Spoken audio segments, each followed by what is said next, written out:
secretário ao painel, o PROCON do Rio de Janeiro, e entrego a palavra à doutora Camila Prado Santos.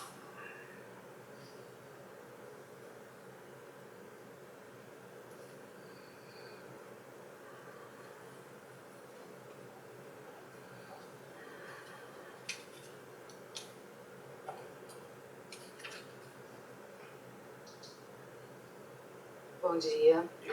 Cumprimento, em nome do PROCON do Estado do Rio de Janeiro, o senhor ministro Moura Ribeiro, os demais ministros, colegas advogados, membro do Ministério Público, Defensoria Pública, Procuradoria e demais presentes. É uma grande honra participar deste momento histórico em que a sociedade civil é chamada a debater sobre um assunto tão relevante como o serviço de internet limitada. Embora o objeto dessa presente audiência pública seja a competência para julgamento das ações civis públicas coletivas ajuizadas em todo o país referentes ao serviço de internet, é de suma relevância explicar a abrangência da ação proposta pelo PROCON do Estado do Rio de Janeiro.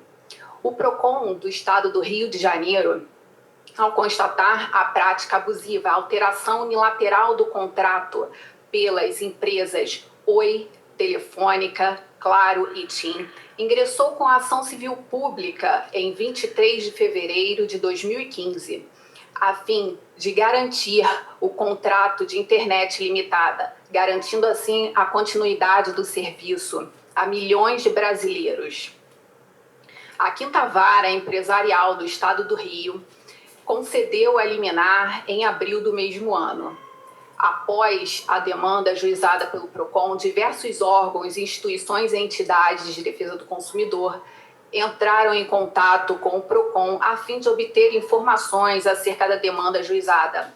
Após esse fato, diversas ações coletivas foram ajuizadas em âmbito nacional.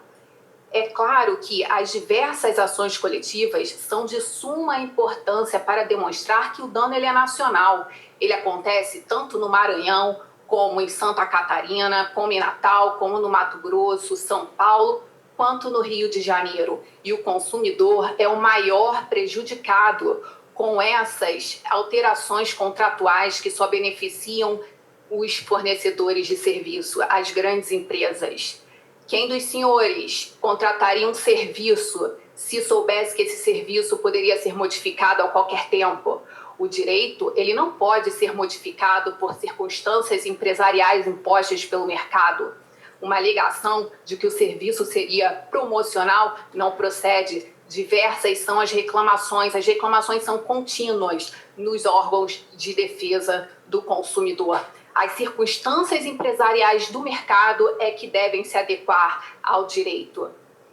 E essa audiência pública é de suma importância para demonstrar o fortalecimento dos órgãos de defesa do consumidor em prol do próprio consumidor. Contudo, não podemos esquecer que no que tange à ação civil pública, a aplicação da norma é específica. Ou seja, se o dano é nacional e diversas são as ações ajuizadas com a mesma causa, pedido e causa de pedir, essas demandas, a prevenção irá determinar a competência e essas demandas devem ser reunidas para um julgamento único. Essa é a regra não só do Código de Processo Civil, como da Lei de Ação Civil Pública, em seu artigo 2º, parágrafo único, que diz que quem distribui a primeira ação torna prevento o juízo da respectiva comarca.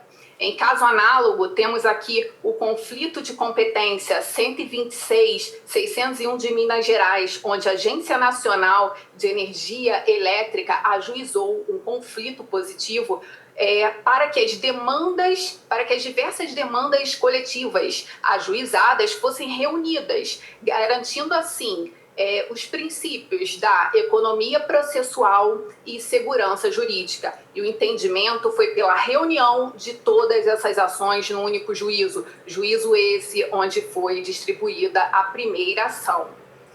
Esse é o entendimento de grandes doutrinadores, como Fred Didier Jr., Hugo Nigro Mazzilli, que entendem também pela reunião de ações coletivas conexas com as mesmas causas, pedido e causa de pedir no único juízo, garantindo dessa forma os princípios da economia processual e segurança jurídica. Ora, o que marca a tutela coletiva é a sua indivisibilidade, não sendo possível o seu fracionamento atingir parte de interesses de um determinado Estado. O dano ele é nacional, ou todos têm o direito garantido, ou não. Não se justifica, por exemplo, que o Estado de São Paulo tenha o direito garantido e o Rio de Janeiro não. O caráter unitário da tutela coletiva impõe uma coisa única, uma decisão única. A coisa julgada que advir das sentenças de procedência será para todo o país, independentemente dos limites da competência territorial do órgão prolator. A jurisprudência dessa Corte Superior de Justiça é nesse sentido, e esse é o entendimento adotado em todos os precedentes que aproveito para citar. Conflito de competência 17.533 Distrito Federal, conflito de competência 22.693 Distrito Federal, conflito de competência 56.228 Minas Gerais e diversos outros.